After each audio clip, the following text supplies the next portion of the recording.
warahmatullahi wabarakatuh.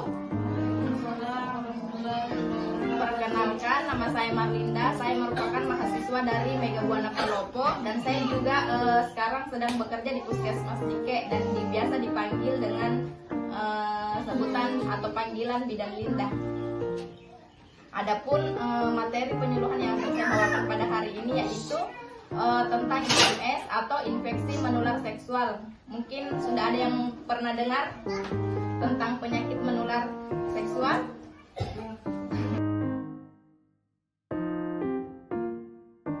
Baiklah, kali ini saya akan membahas mengenai kesehatan reproduksi.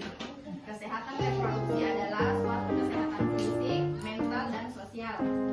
Tidak hanya bebas dari penyakit atau kecacatan, tetapi juga bebas dalam hal reproduksi atau proses dan fungsinya. Untuk memulai proses reproduksi, dimulai dari tanda-tanda pubertas pada remaja. Adapun tanda-tanda pubertas pada remaja perempuan seperti payudara membesar, pinggul membesar, muncul rambut halus di area ketiak dan kemaluan, muncul jerawat atau menstruasi. Sedangkan pada remaja laki-laki biasanya ditandai dengan munculnya kumis atau jenggot, suara mulai berubah, bahu melebar dan dada bidang, muncul rambut halus di area kemaluan dan di area ketiak, serta mimpi basah. Sehat reproduksi berarti kita bebas dari infeksi menular seksual. IMS ini adalah suatu penyakit infeksi yang ditularkan melalui hubungan antara kontak seksual dan tandanya biasanya ditandai pada perempuan biasanya itu muncul keputihan, lentik, luka atau benjolan dan putih. Sedangkan pada laki-laki terasa nyeri saat buang air kecil,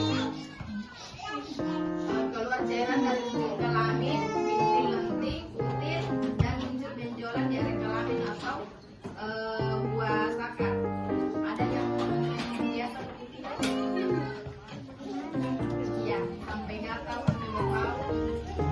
Kalau memang ada seperti itu dan tidak lama tidak berhenti tak boleh ikut di puskesmas. Jangan sampai yang dan biasa, tapi kalau kita biarkan jadi semakin parah nih. Nah, terus lanjut lagi.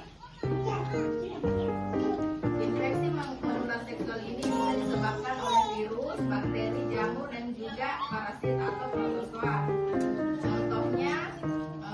Contoh penyakit IMS yang disebabkan oleh virus ada 3. Yang pertama HIV, mungkin sudah pernah dengar ya, karena biasa ibu hamil itu diperiksa HIV kan. Terus yang kedua kutil dan yang ketiga herpes. Adapun yang disebabkan oleh bakteri misalnya gonore, sifilis atau berbagai penyakit ini misalnya hilang yang keputihan nih. Sedangkan yang disebabkan oleh jamur yaitu candidiasis atau tinea atau infeksi jamur menular yang menyerang lapisan luar kulit seperti rambut, kuku. Jadi ada dari kayak di kuku tak akan tidak bagus boleh ke puskesmas juga periksakan, karena jangan sampai dikira jamur biasa ternyata yang termasuk ini penyakit IMS. Terus bagaimana jika ada keluhan tentang IMS? Apa yang harus dilakukan? Yang pertama, jangan panik, jangan mengobati sendiri, karena ada banyak diagnosa tentang ini. Siapa tahu kita kira jauh penyakit ini ternyata lain. Sedangkan kalau lain itu berarti beda lagi obatnya. Itu segera dikonsultasikan ke dokter. Nah, yang penting kita ketahui adalah bagaimana cara pencegahan IMS. Yang pertama itu tidak berhubungan atau kontak seksual tanpa pernikahan. Jangan dengan orang lain selain suami kita. Terus yang kedua, setia pada pasangan. Ketiga, kondom.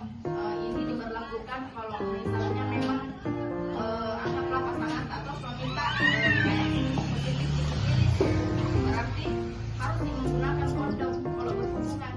Jadi untuk menghindari penularannya itu. Terus yang keempat, kita